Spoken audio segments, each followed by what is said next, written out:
सपना पूरा गर्ने युवक। एउटा गाउँमा रमेश नामको युवक हुन्थ्यो। घरको अवस्था कमजोर, खेतीपाती कम भएको र पैसा पनि थिएन। रमेशका साथीहरू विदेश जान थालेर रमेश भने पढाइ छाडेन। अनेकौं बाधा आए। पुस्तक किन्न नसक्ने, बत्ती नभएको दियो बालेर पढ्ने, कहिलेकाहीँ भुकै बस्ने। तर उसँग एउटा ठुलो सपना थियो, पढेर जीवन बदल्ने। बेला बेला ऊ हारे जस्तो लाग्थ्यो। गाउँका मानिसहरूले पनि उसलाई हाँस्दै भन्थे, पढेर के हुन्छ र, खेतजुत। तर रमेशले आफ्नो मेहनत छाडेन। वर्षौंको सङ्घर्षपछि ऊ विश्वविद्यालय छात्रवृत्ति पायो। त्यहाँ अझ कडा मेहनत गर्यो, पुस्तकालय दिनरात बिताएर पढ्यो।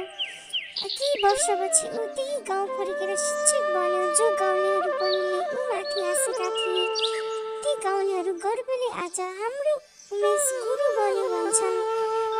रमेश पनि गाउँमै बसेर विद्यालय पढाउन थाल्यो। यो कथामा के सन्देश मिल्छ भने, यसैले साथीहरू सङ्घर्ष गर्यो भने यसको प्रतिफल अवश्य